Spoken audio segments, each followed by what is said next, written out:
नमस्कार दोस्तों, उम्मीद करते हैं कि सभी लोग अच्छे होंगे, ज़बरदस्त होंगे, मस्त होंगे। और एक इम्पॉर्टेंट चीज़ है, वीडियो वेरी इंपॉर्टेंट है। बहुत लोगों का अभी कन्फ्यूजन दूर नहीं हो पाया है, लेकिन अगर ये वीडियो आप देख लेते हैं तो आपके सारे परेशानी, सारे कन्फ्यूजन दूर हो जाएगा। क्योंकि कई ऐसे लोग हैं जो इस परीक्षा में उनका बहुत बड़ा हार्ड वर्क छिपा हुआ है, और जो व्यक्ति हार्ड वर्क करते हैं उनका मेहनत कहीं ना कहीं किसी रूप में ज़रूर निखरता है। ये प्रूफ है, ये एविडेंस है, आप देखे होंगे, यूज़ भी किए होंगे।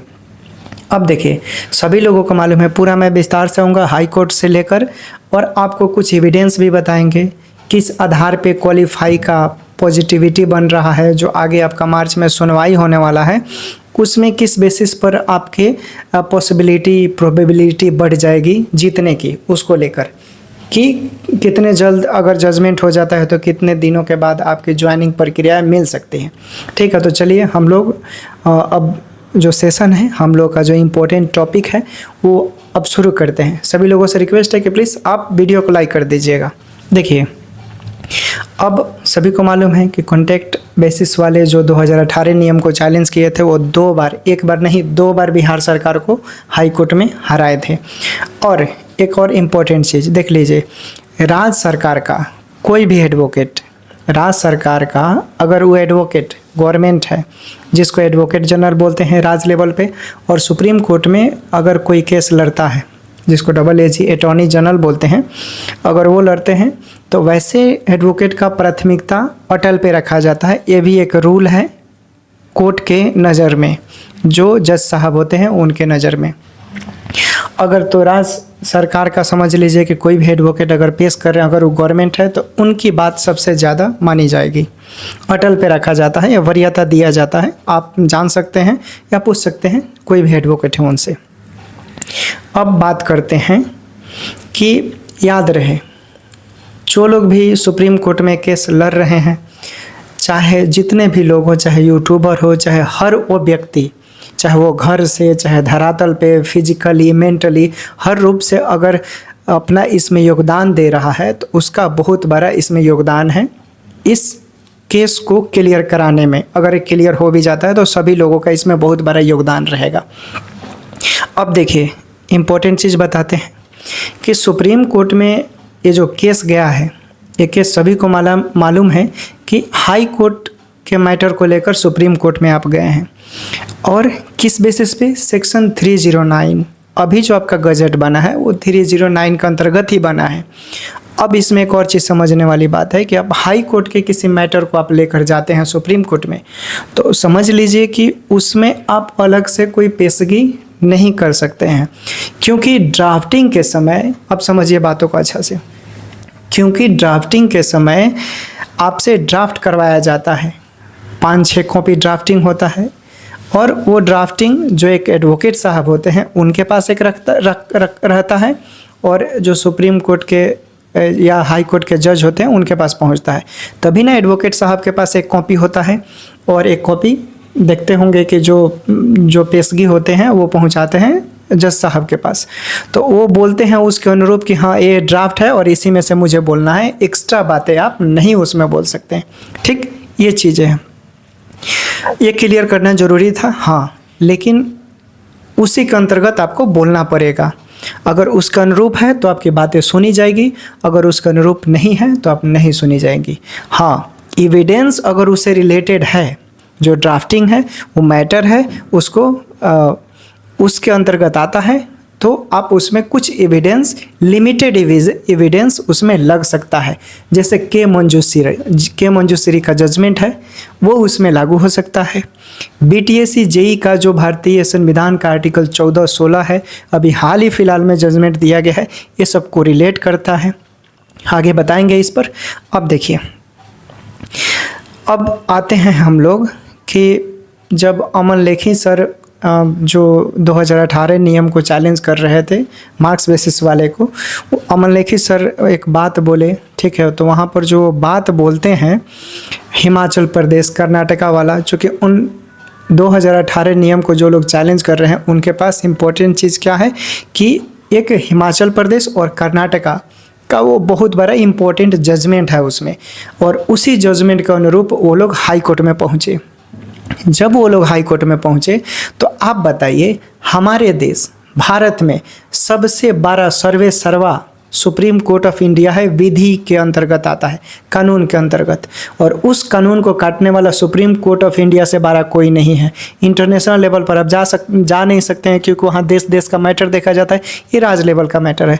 तो पटना हाई कोर्ट यानी बिहार सरकार लेवल का जो उच्च न्यायालय था, उसके सामने 2018 नियम को जो लोग चैलेंज कर रहे थे नहीं, विपक्ष वाले, उन लोगों ने सुप्रीम कोर्ट का मैटर वहाँ एविडेंस में लगा दिया।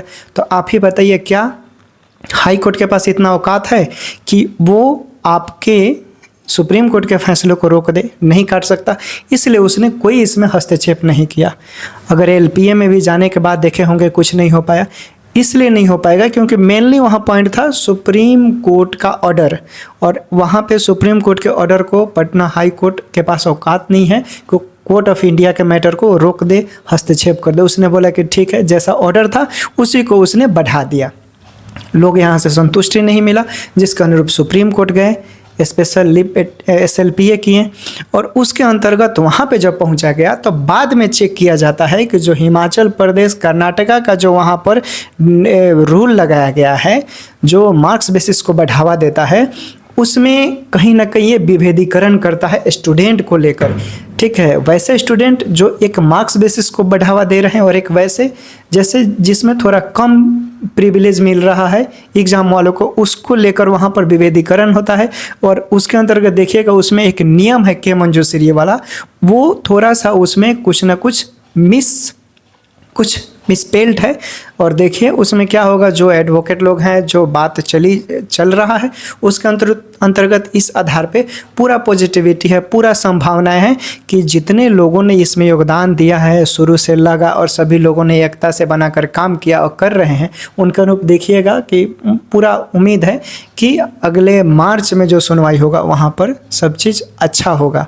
अब आते हैं, सभी को मालूम है कि बिहार सरकार 2018 नियम पर फॉर्म भरवाती है और बोलती है कि 2023 नियम से क्या करते हैं, एग्ज़ाम लेंगे, और 2025 में फिर बोलती है कि 2018 और 2023 नियम को निरस्त कर दिया जाए।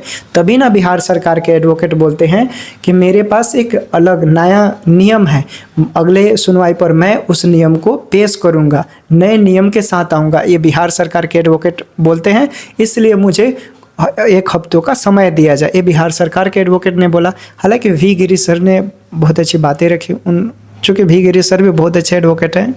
और देखिए, एडवोकेट कोई बुरा नहीं होता है, चाहे श्याम दीवान हुए, चाहे अमन लेखी सर हुए, एडवोकेट होता है। सब लोग बहुत बड़े विद्वान हैं, लेकिन रिप्रेजेंट किसके पास कितना एविडेंस है, ये चीज़ें डिपेंड करता है कोर्ट में। अब आते हैं एक और चीज़, इंपॉर्टेंट चीज़ आप लोगों को बताते हैं।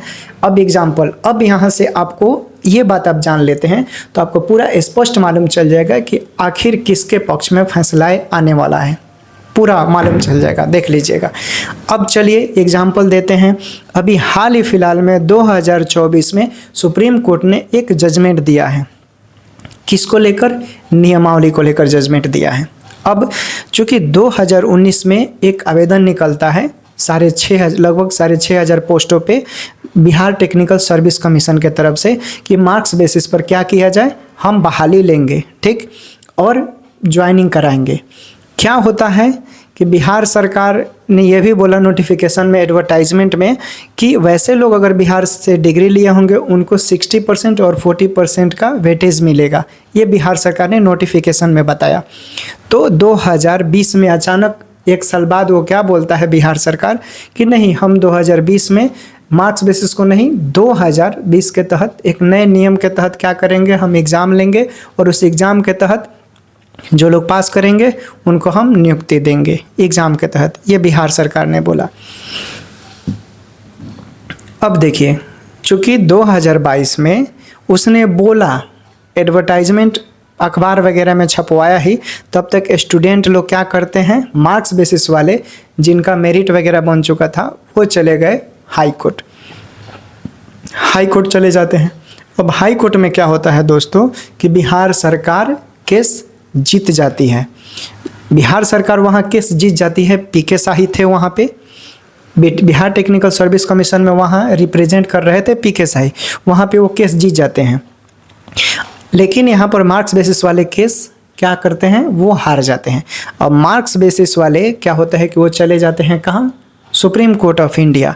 और यही बात बोलते हैं सुप्रीम कोर्ट में जाकर, तो सुप्रीम कोर्ट के जज साहब बोलते हैं बिहार सरकार के एडवोकेट को, ये बताइए आपने मेरिट निकाल दिया, फॉर्म भरवा लिया, वैकेंसी निकाल दिया, मेरिट निकाला, तो आपको अब ज्वाइनिंग देना पड़ेगा ना, क्योंकि आप प्रक्रियाएं जो है रनिंग पीरियड में है, गति की मोशन रिलेटेड में है, आप इसको रोक नहीं लगा सकते हैं, क्योंकि हमारे पास कोर्ट के पास कुछ प्रिविलेजेस होते हैं जिसको हम इसको बढ़ावा दे सकते हैं, इसलिए आप इसको रोक नहीं लगा सकते हैं, स्टॉप नहीं कर सकते हैं, रद्द नहीं कर सकते हैं। ये सुप्रीम कोर्ट ने ऐसा बोला।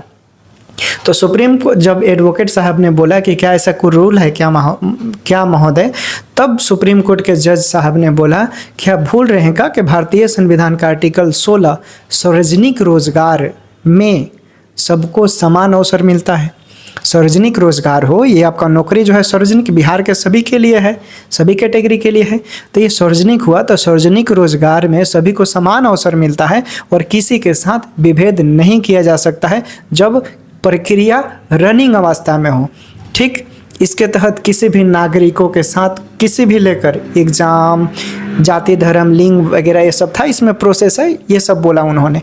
फिर उन्होंने ये भी बोला कि एक अनुच्छेद 14 भी है, और 14 में ये भी बोला गया है कि इस देश के सभी नागरिक में महिला, पुरुष, बच्चा सब लोग आएगा जो 18+ के ऊपर है। मतलब इस देश में जितने भी नागरिक हैं सभी को समान कानून मिलेगा, सभी को कानून जो होगा समान अवसर देगा, किसी के साथ विभेद नहीं किया जाएगा। ठीक है, तो इस एक जो नियम है इसको हम देख रहे हैं, बार बार इसलिए बोल रहे हैं कि ये बहुत एग्जाम्पल है, क्योंकि अगर जिनका डॉक्यूमेंट वेरिफिकेशन हो गया, रिजल्ट बन गया, मेरिट बन गया, एडवर्टाइजमेंट के तहत ऑफिशियल वेबसाइट पर शो कर दिया गया, उसके तहत समझ लीजिए कि उसको हटाया नहीं जा सकता, ये सुप्रीम कोर्ट ने ऑर्डर दिया है। और इस आधार के तहत हम इतना बोल सकते हैं, इतना विश्वास दिला सकते हैं कि कल जो भी बहस भी हुआ है उसमें नए नियम की बात की गई है, यानी कि 2018 और 2023 नियम जो है इसको निरस्त कर दिया गया है। अब बिहार सरकार के एडवोकेट खुद बोले हैं कि हम एक नए नियम के साथ आए हैं और उस नए नियम के तहत प्रक्रियाएं क्या होगा, प्रोसेस पूरा किया जाएगा, जिसमें यह भी बोला गया है कि अभी तक किसी को ज्वाइनिंग नहीं दिया गया है। ज्वाइनिंग की बात की गई है कि अभी तक किसी को ज्वाइनिंग नहीं दिया गया है, लेकिन नियम हमारे पास है, उस नियम के अंतर्गत हम आएंगे नए नियम के अनुरूप और सभी को मौका दिया जाएगा। महोदय डीएमसी की बात बोली जाती है उसमें। ठीक, और के मंजूश्री जो पहले उन लोगों ने जजमेंट लगाया है, ठीक है, कर्नाटका, हिमाचल प्रदेश, उसमें देखिएगा वो जो रूल है ना, रूल ये कहीं ना कहीं उसी को टकराव करता है। टकराव कहने का मतलब कि वो उन्हीं के अनुरूप है, और इससे बेनिफिट किसको मिलेगा, क्वालिफाई वालों को, एग्ज़ाम बेसिस जो जिन्होंने पास किया 2018-2023 भूल ही जाइए। अब यहाँ पे वैसे लोग जिनका प्रक्रियाएं कंप्लीट सिचुएशन में है उसके अंतर्गत उनको बेनिफिट मिलेगा। चूँकि यहाँ पर पॉजिटिविटी है, के मंजूश्री का ऑर्डर देखिएगा, इसे मैंने डिस्क्रिप्शन में लिंक दे दिया है, 4-5 महीना पहले वो वीडियो बनाया है कि क्या है क्या नहीं है, वो सब मैंने बता रखा है। ठीक है, तो आप देख सकते हैं उसमें, और वो जो आप पढ़ेंगे गूगल पे सर्च मारेंगे तो आपको मिल जाएगा। ठीक है, यूट्यूब पर बहुत लोग, बड़े बड़े विद्वान लोग, एडवोकेट हैं, वो लोग भी इस चीज़ को बताए हैं कि आप सर्च मारेंगे कि के मंजूश्री ऑर्डर क्या है, उसमें क्या हुआ था, ये सब आपको मालूम चल जाएगा। ठीक, मुझे लगता है कि अब समझ गए होंगे सभी लोग। ठीक है, तो यही है, उम्मीद है कि अब जितने भी लोग हैं, जिन लोगों ने मेहनत किया, और उस मेहनत का परिणाम आपको मार्च में निकल जाएगा, और जैसे ही निकलेगा 30, ये रूल होता है 25 से 30 दिन के अंदर आपको एक नोटिस निकलेगा, और उस नोटिस के माध्यम से आपको एक डेट दे दिया जाएगा फाइनल मेरिट का, और उस फाइनल मेरिट के तहत आपको ज्वाइनिंग प्रदान कर दिया जाएगा। ठीक, समझ गए? तो यही सब चीज़ें था, बताना आपको ज़रूरी था। मुझे लगता है कि सब कोई समझ गए होंगे।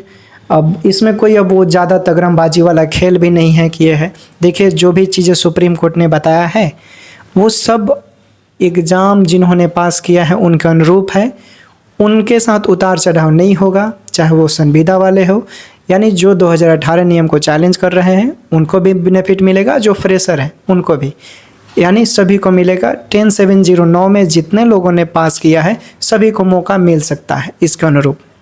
मिलेगा क्योंकि सुप्रीम कोर्ट ने ऑर्डर दिया है। ठीक है, ये बताना था, समझ गए होंगे। मुझे लगता है कि क्लियर हो गया, अब सभी के डाउट भी क्लियर हो गए होंगे। अब एडवोकेट कौन क्या बोला ये भी मैंने कल बता ही दिया था।